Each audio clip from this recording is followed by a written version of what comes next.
Bonjour, nous sommes le jeudi 17 octobre 2019 et j'ai deux documents à vous montrer. Le premier, je vous le montrerai, je l'imprimerai, vous pourrez le voir, il sera en annexe sur mon blog à cette petite vidéo. Je vous le montre là. Vous avez peut-être reconnu déjà la signature. Je vais vous le lire. Je vais commencer par vous lire ça. J'ai un autre document dont on parlera après. Alors, ça dit la chose suivante. Travaillons à un bon accord. Tu veux pas être responsable du massacre de milliers de gens, et moi je veux pas être responsable de la destruction de l'économie turque. Ce que je ferai. Je t'ai déjà donné un petit échantillon en rapport avec l'affaire du pasteur Brunson. Je vous dirai de qui il s'agit. J'ai travaillé dur à résoudre les problèmes de ton pays. Euh, ne laissons pas tomber le monde entier. Tu peux conclure un bon accord. Le général Masloum est disposé à négocier avec toi. Je vous dirai aussi qui c'est. Le général Masloum est disposé à négocier avec toi et il est prêt à faire des concessions qu'il n'avait pas fait auparavant. Je joins à ce courrier, à titre confidentiel, un exemplaire de la lettre qu'il m'a envoyée et que je viens de recevoir. Euh, L'histoire aura une bonne opinion de toi si tu résous cette affaire de la bonne manière et d'une manière humaine. Mais elle te considérera comme étant le diable en personne si de bonnes choses n'en résultent pas. Ne joue pas au faux dur, ne sois pas un imbécile. Je t'appelle plus tard. Sincèrement, Donald Trump, bien entendu. Alors, voilà comment on fait de la politique de nos jours. C'est une lettre officielle de Monsieur Donald Trump en date du 9 octobre 2019, c'est-à-dire il y a 8 jours, à son Excellence Monsieur Recep Tayyip Erdogan, président de la République de Turquie.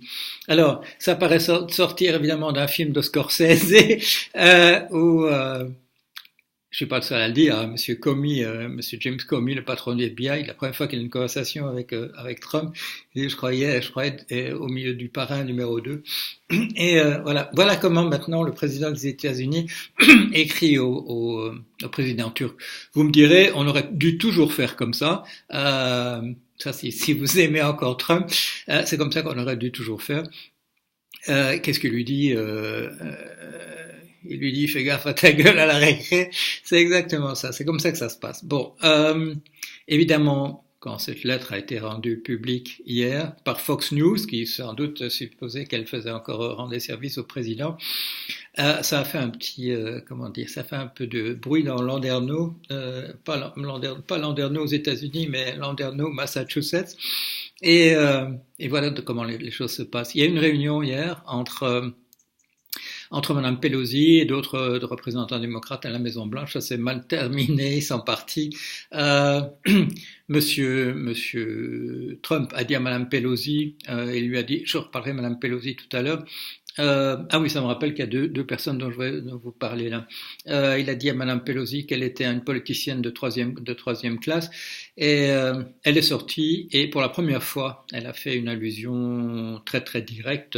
C'est même pas une allusion. Elle a parlé de Monsieur Trump en termes de santé mentale. Il y a peut-être quelque chose qui se prépare de ce côté-là. Vous savez, il y a toujours la possibilité du 25e amendement. J'y reviendrai aussi. Euh, Elle a dit il y a un problème d'effondrement mental, voilà, meltdown. Elle a encore utilisé une autre expression, mais voilà, c'est la même chose qui renvoie très clairement, dans un vocabulaire poli, à des problèmes de santé mentale avancés.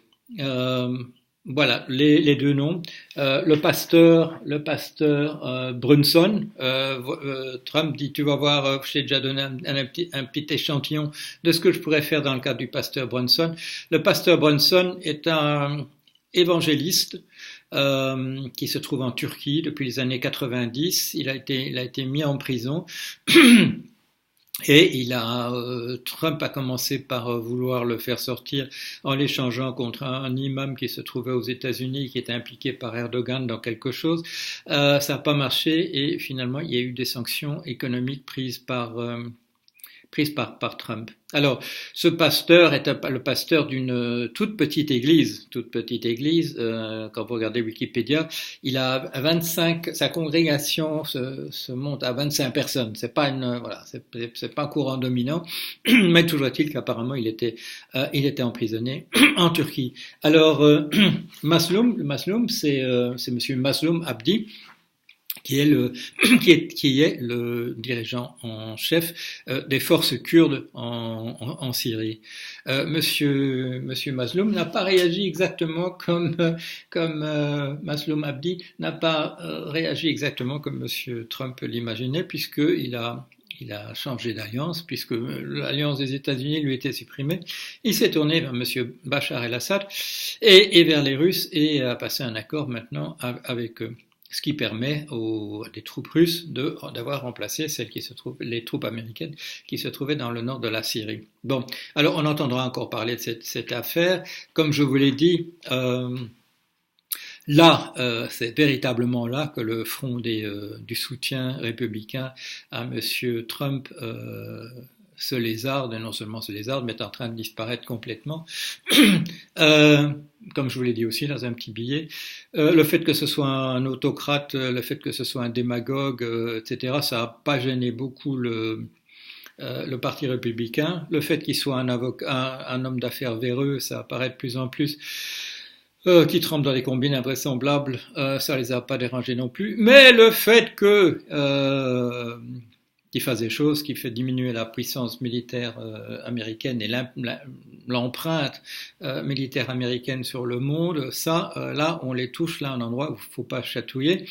Il y a eu un vote que je vous avais annoncé hier matin. Il y a eu un vote dans la journée au biparti. Tout le monde a voté. Je crois qu'il y a eu 40 oppositions et quelque chose comme de l'ordre de 380 de gens qui ont voté pour la motion une motion disons à Monsieur Trump de revenir en arrière sur sa politique entièrement, dans le nord de la Syrie, de réaffirmer l'alliance avec les Kurdes, de rétablir une situation de stabilité dans la région. Je vous ai cité le communiqué dans une petite note que j'ai faite hier soir, au moment où la décision a été connue.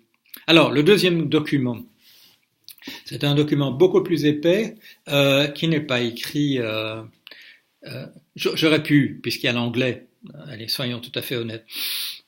Puisqu'en anglais, il y a plus que le vous, et qu'il n'y a plus le thou and the thy et tout ça, que le tu a disparu entièrement peu de temps après la période de Shakespeare, où on l'a encore utilisé, on l'utilisait encore de manière tout à fait systématique. Donc il y a une ambiguïté. Est-ce que c'est un tu ou est-ce que c'est un vous?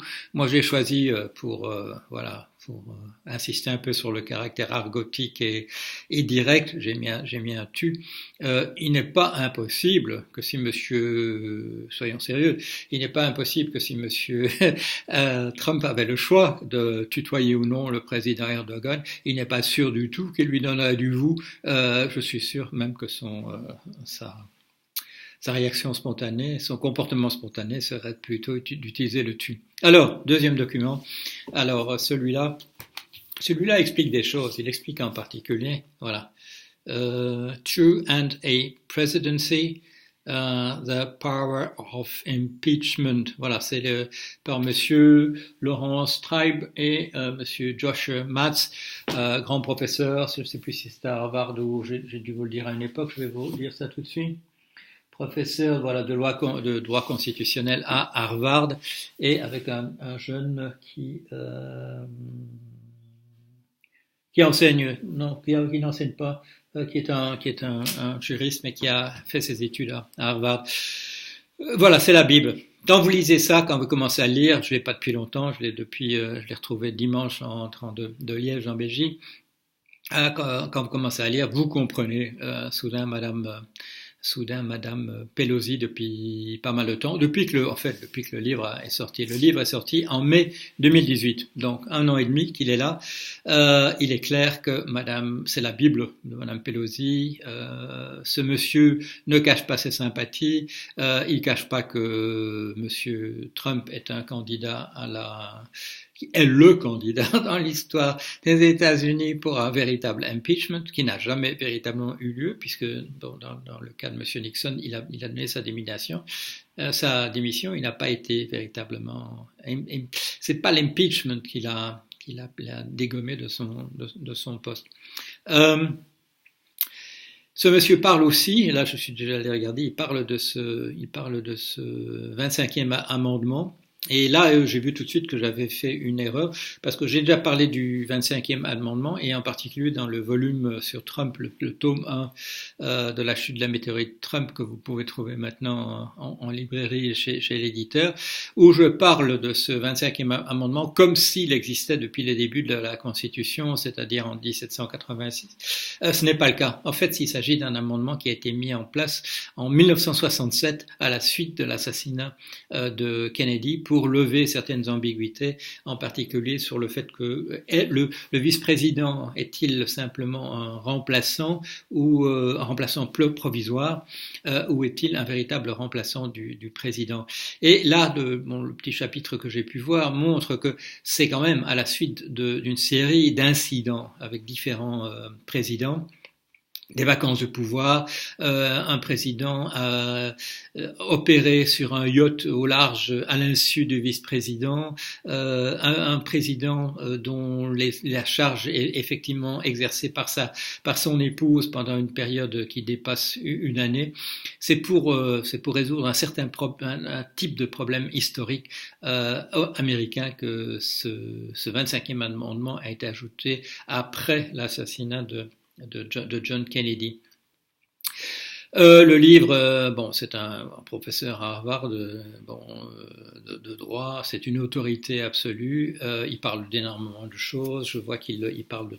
Vous savez, comme dans les livres américains, heureusement, dans la préface, on vous donne un résumé des chapitres suivants, au cas où ce serait la seule chose que vous ayez envie de lire. Et donc, on a quand même une bonne idée de ce qu'il y a. Il y a toute la mécanique, il y a tous les exemples historiques de tentatives d'impeachment.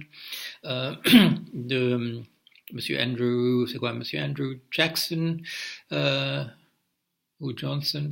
Bon, je vais pas trop m'aventurer, je vous reviendrai là-dessus.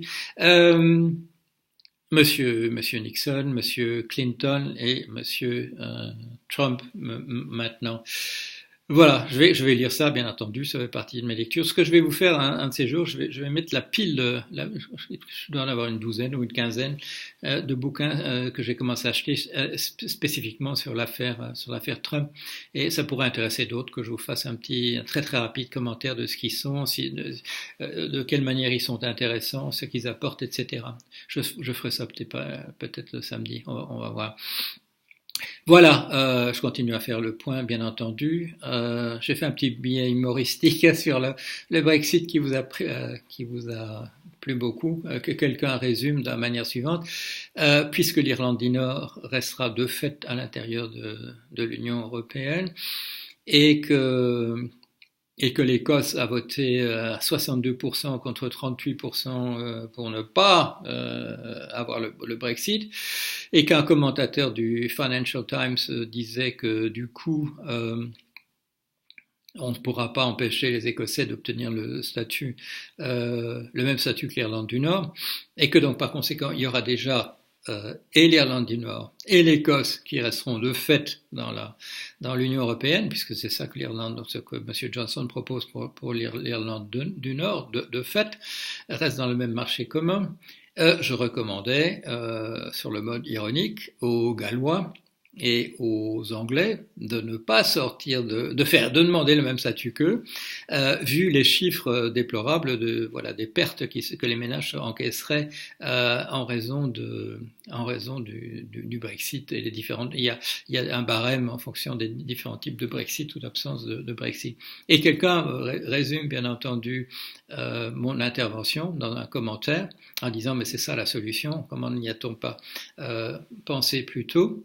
Le Royaume-Uni quitte la zone européenne et chacune des nations à l'intérieur des Royaumes-Unis demande à à bénéficier du statut privilégié qui lui permet de rester à l'intérieur de l'Union européenne. Et comme ça, tout le monde est content. J'avais pas pensé au départ à cette formule-là. Je vous avais simplement dit qu'il y aurait deux choses. Soit il n'y aurait pas de Brexit du tout, soit qu'on appellerait Brexit un truc qui, en fait, ne ferait aucune différence.